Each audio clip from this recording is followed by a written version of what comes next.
Hello मेरे प्रिय श्रोताओं, मैं आपके सामने फिर से प्रेरणादायक कहानी लेकर के आई हूँ, जो कि बहुत दिनों से यानी करीब करीब 17 महीने हो रहे हैं मुझे कोरोना टाइम से शुरू किया था। और मुझे मालूम है कि आप लोग भी जैसे मैं सुनाने की आदी हो गई हूँ और आप भी सुनने के आदी होंगे, क्योंकि मुझे कमेंट्स मिलते हैं।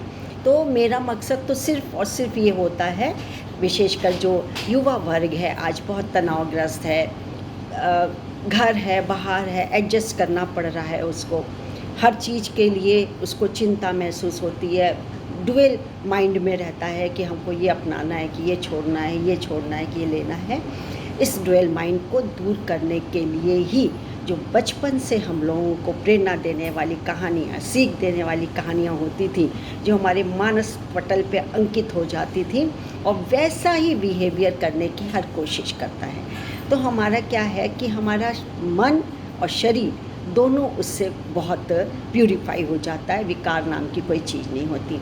तो मैंने भी एक आपके लिए टाइटल निकाली है अपने पिटारे में से, और उसके पहले मैं एक कोटेशन देना चाहूँगी आपको कि मंजिलें उन्हीं को मिलती हैं जिनके सपनों में जान होती है। यानी मंजिलें उन्हें मिलती हैं जिनके सपनों में जान होती है। पंखों से कुछ नहीं होता, हौसलों से उड़ान होती है। तो बच्चों, यही मेरी कहानी का टाइटल है। जी हाँ, बाज और पेड़ की डाल। एक बार की बात है, एक राजा के पास एक व्यक्ति घूमते फिरते आया और सुंदर से छोटे छोटे बाज पक्षी होता है वो दे करके गया। तो छोटे छोटे कोमल कोमल सुंदर तो लगते ही हैं। राजा को भी बहुत प्रसन्नता हुई और उसने सर आँखों पर लेकर के उस बाज को स्वीकार किया, और उसकी रखवाली के लिए, उसकी पालन पोषण के लिए एक अनुभवी, एक अच्छे सैनिक की, कर्मचारी की उसने ड्यूटी लगा दी। इस तरीके से वो बाज की सेवा भी करें और उसे जो भी तरकीब सिखानी हो वो सिखा दें, इसलिए तैनात कर दिया। इसीलिए मैंने अनुभवी कहा कि जो कोई थोड़ा एक्सपीरियंस्ड होता है वही ये काम कर सकता है।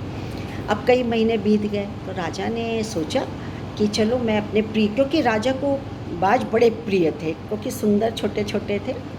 तो एक बार उसने सोचा कि चलो कई महीने हो गए हैं, मैं बाज को देखने के लिए चलता हूँ, कैसी क्या हालत है।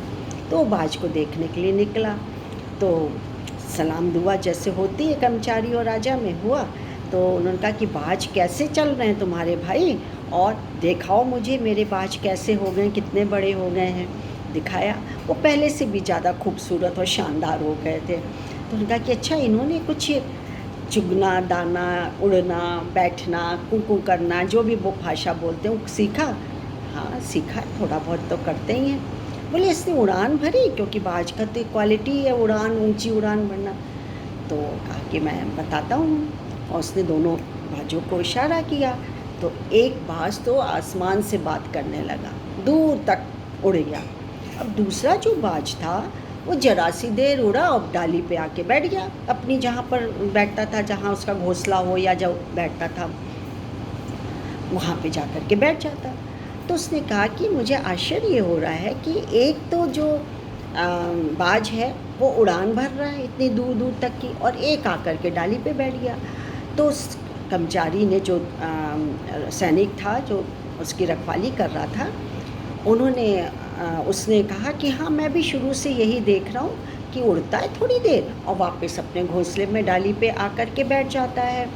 तो उन्होंने, राजा ने पूछा तो इसके लिए क्या किया जाए, और तुम पूरे राज्य में मुनादी करवा दो कि ये जो दूसरा वाला बाज है जो उड़ नहीं पा रहा, ऊंचा नहीं उड़ पा रहा है, वो आकर के इसको उड़ाना सिखा दें, और जो कोई भी इसको उड़ा देना सिखा देगा तो मैं उसको काफ़ी अच्छा मुँह मांगा इनाम दे दूँगा।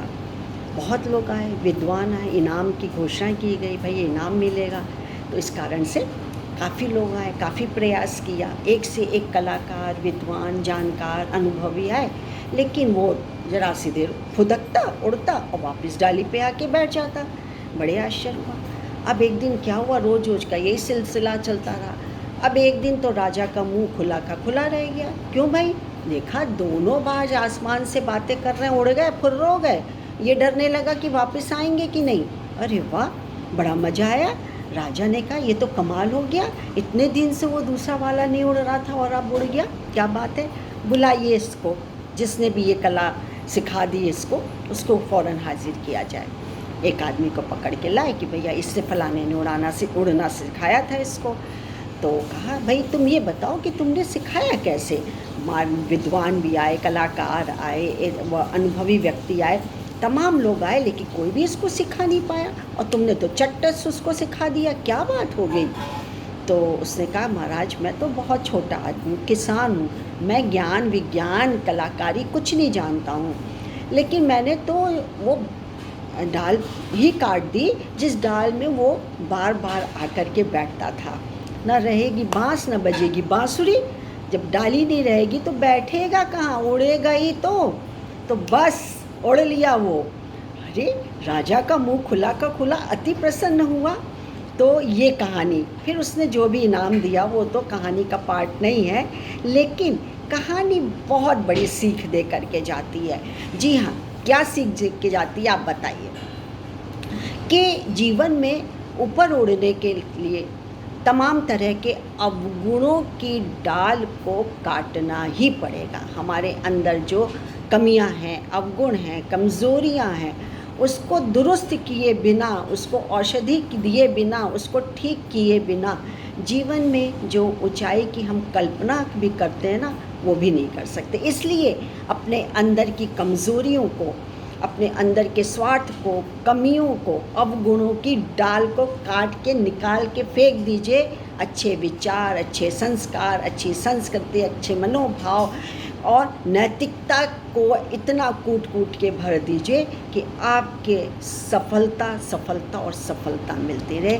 ये संदेश पहुंचाना होता है कि अंदर के विकार को उतार के फेंक दीजिए। निराश कभी मत होइए, नकारात्मकता कभी मत लाइए, बस सिर्फ सकारात्मकता, धैर्य और कमियों को, विकारों को दूर फेंकना है। और मैं अब आपसे इजाज़त लूँगी। इजाज़त के पहले मैं अपना परिचय दे दूँ। मैं डॉक्टर मंजू जैन, मेरा आपको नमस्कार। मैं रिटायर्ड एसोसिएट प्रोफेसर फॉर्मेशन सेंट डिग्री कॉलेज कानपुर। तो फिर अगले दिन फिर से एक नई कहानी, एक नई उड़ान के साथ हम लोग मिलेंगे। तब तक के लिए नमस्कार, आज्ञा दीजिए, बाय बाय।